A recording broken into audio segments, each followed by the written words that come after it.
Hello everyone, my name's Julia Howard and I'm a specialist health visitor for perinatal mental health and I work for Swansea University Health Board.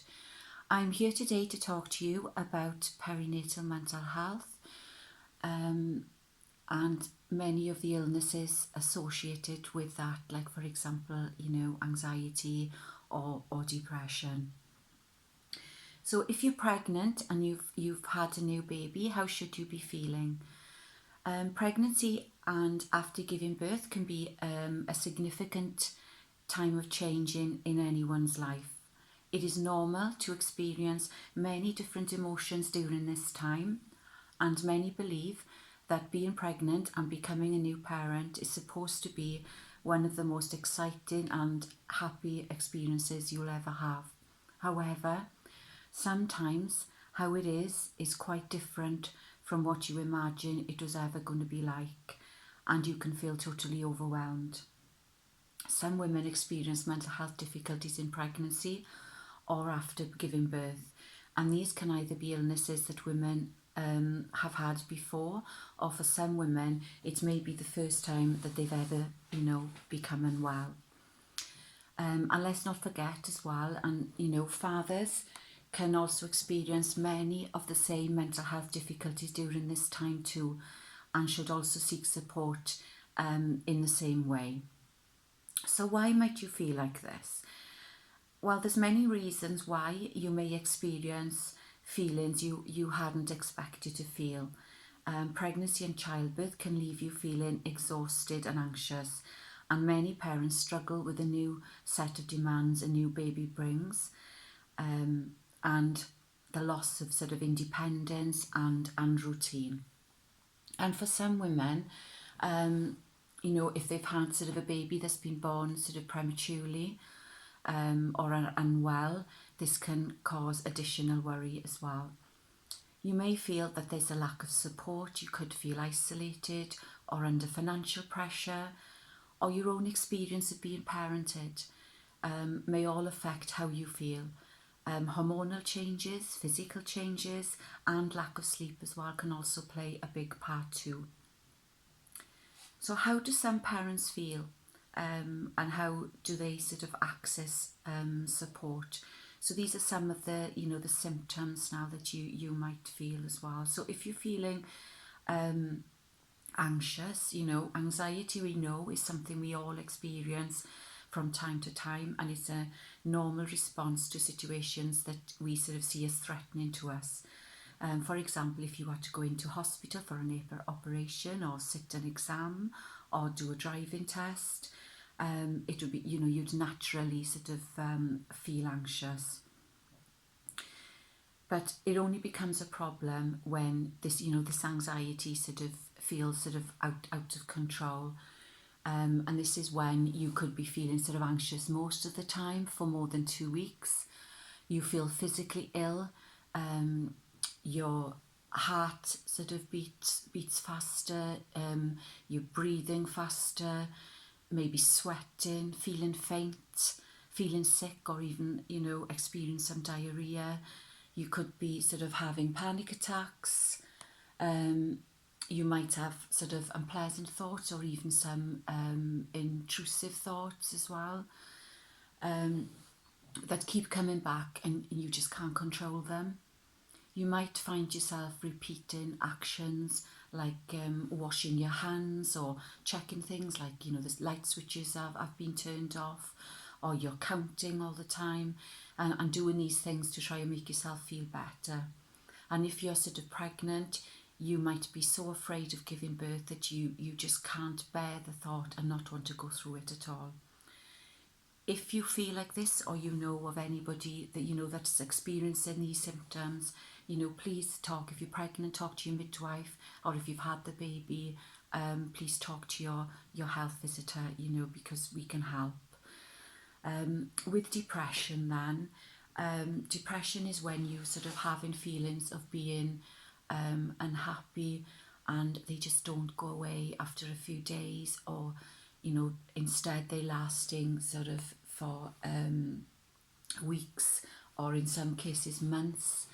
Depression in pregnancy and after having a baby can vary from sort of mild to severe symptoms and can affect women as well in lots of different ways. So you might be depressed if you feel generally down sort of most of the time. You can't be bothered with things, you can't concentrate or make decisions, and your head's just feeling really fuzzy. You're tired and sort of lacking energy. Now, you know, all new mothers get pretty tired, but depression can make you feel utterly exhausted and lacking in energy. You can't go to sleep, and then, you know, when you do, you're waking up sort of early, and even if, you know, your baby's asleep, you can't sleep because you're sort of overthinking everything. You're feeling tearful most of the time. You might feel irritable and don't want to be with other people. And that could include feeling irritable with, you know, not just your partner, it could be with your children, or even feeling irritable with your baby. You might feel restless and agitated. You could lose sort of self-confidence or suffer with really low sort of self-esteem. And if your self-esteem is low, this could mean then that you're sort of doubting your ability to cope as a new mother.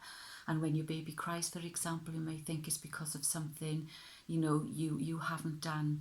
But the way you think about yourself can also put you at risk of developing common perinatal mental health problems like, you know, depression and anxiety. You might even feel sort of worthless, and you feel guilty because these aren't feelings that you ever believed, you know, you'd have. I mean, you know, you read up so many things on social media, and you read sort of books, and you imagine what you know it's going to be like. And when this isn't the case, then you feel guilty because in fact you think you should be feeling happy. You might lose your appetite, or your appetite could increase, or sometimes you could even, you know, forget to eat. And some women even eat then for comfort and then feel bad about it after because they've gained weight. You could also lose interest in sex, and there's several reasons for this. After having a baby, you know, it could be just because, you know, it's painful or you're just tired and exhausted. But postnatal sort of depression can take away, you know, any desire, and sometimes your partner may not sort of understand this and even feel sort of rejected. Or you could even have thoughts about sort of, you know, wanting to harm yourself as well. So if this is you or somebody you know and these are feelings that you're experiencing, you know, it's really important. Please speak to your midwife if you're pregnant, or, you know, if you've had the baby, talk to, you know, your health visitor. You know, some women can feel, you know, ashamed and worried that if they talk to, you know, a health professional, then, you know, they might have their baby removed. You know, please don't feel like this. You know, we're all there to help. And if, you know, and if we feel you need sort of more specialist help, there are places as well that, you know, as professionals can signpost you to get that support as well. As well as sort of, you know, depression and anxiety, you could also experience sort of postpartum psychosis. Now, postpartum psychosis is a more severe episode of mental illness, which can begin suddenly in, you know, the days or weeks after having a baby. And postpartum psychosis can affect 1 to 2 in every 1,000 new mothers.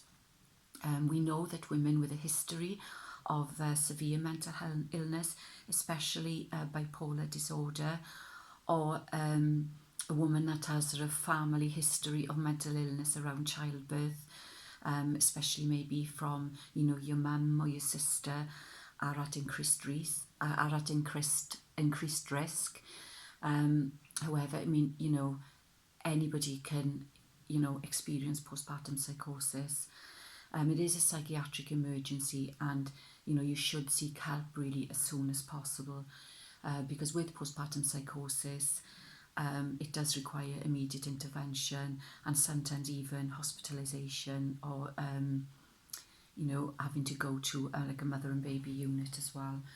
So these are some of the symptoms then that you could experience if you have postpartum psychosis. These symptoms can vary, and they can also change rapidly, but they might include feeling really manic, excessively sort of energetic and talkative, being restless, feeling agitated, withdrawn, being very confused, unable to sleep at all, you just can't get off to sleep, having racing thoughts, feeling paranoid and suspicious of everybody sort of around you, even family members,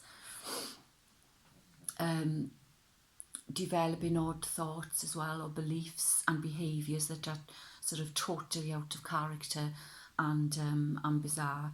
So, if you're feeling like this, it's really important that you talk to somebody, okay? Another illness, mental health illness as well, that you could experience is post-traumatic stress disorder, or known as sort of PTSD. Sort of with PTSD, if you develop sort of strong feelings of anxiety after experiencing or witnessing something that you've found very traumatic, including sort of a traumatic sort of birth experience, you might be given a diagnosis of PTSD. And, while, if you're suffering from PTSD, you can experience sort of flashbacks or nightmares about that sort of traumatic event. And this can often feel like, you're reliving the fear and anxiety that you experienced, during that time as well.